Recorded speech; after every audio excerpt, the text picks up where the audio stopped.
If you want to change the world, start off by making your bed. If you make your bed every morning, you will have accomplished the first task of the day.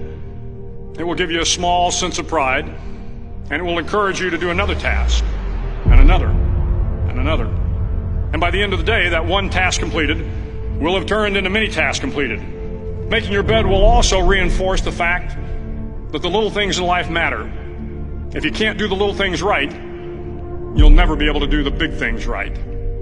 And if by chance you have a miserable day, you will come home to a bed that is made,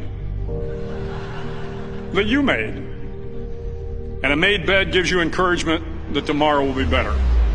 To pass SEAL training, there are a series of long swims that must be completed. One is the night swim. Before the swim, the instructors joyfully brief the students on all the species of sharks that inhabit the waters off San Clemente.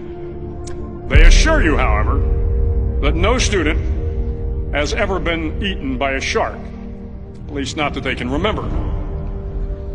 But you are also taught that if a shark begins to circle your position, stand your ground. Do not swim away. Do not act afraid. And if the shark, hungry for a midnight snack, darts towards you, then summons up all your strength and punch him in the snout, and he will turn and swim away. There are a lot of sharks in the world. If you hope to complete the swim, you will have to deal with them. So if you want to change the world, don't back down from the sharks. Over a few weeks of difficult training, my SEAL class, which started with 150 men, was down to just 42. There were now 6 boat crews of 7 men each. I was in the boat with the tall guys, but the best boat crew we had was made up of the little guys, the Munchkin crew, we called them. No one was over 5'5". The Munchkin boat crew had 1 American Indian, 1 African American, 1 Polish American, 1 Greek American, 1 Italian American, and 2 tough kids from the Midwest. They out-paddled, outran, and outswam all the other boat crews.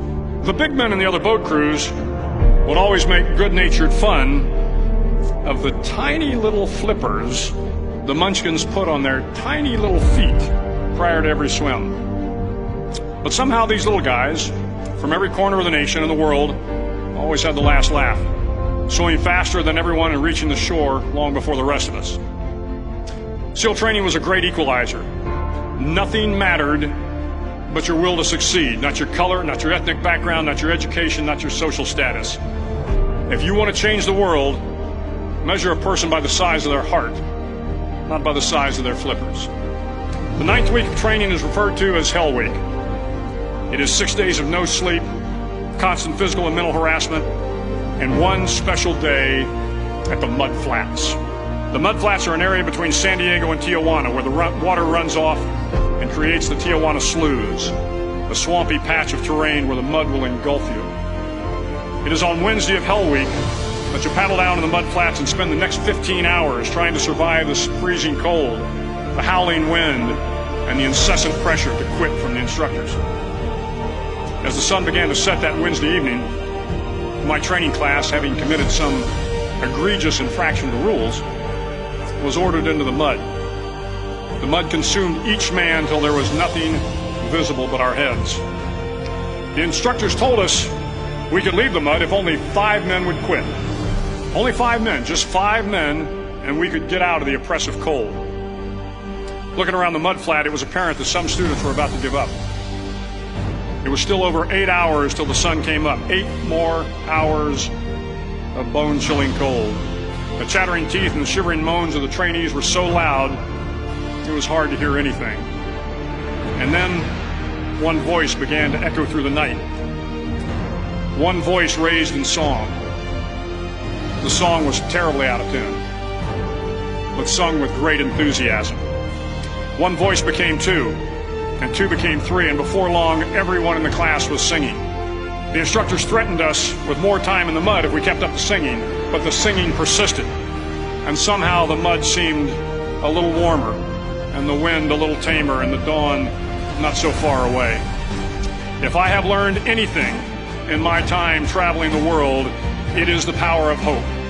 The power of one person, a Washington, a Lincoln, King, Mandela, and even a young girl from Pakistan, Malala. One person can change the world by giving people hope. So if you want to change the world, start each day with a task completed. Find someone to help you through life. Respect everyone. Know that life is not fair and that you will fail often. But if you take some risks, step up when the times are the toughest, face down the bullies, lift up the downtrodden, and never ever give up.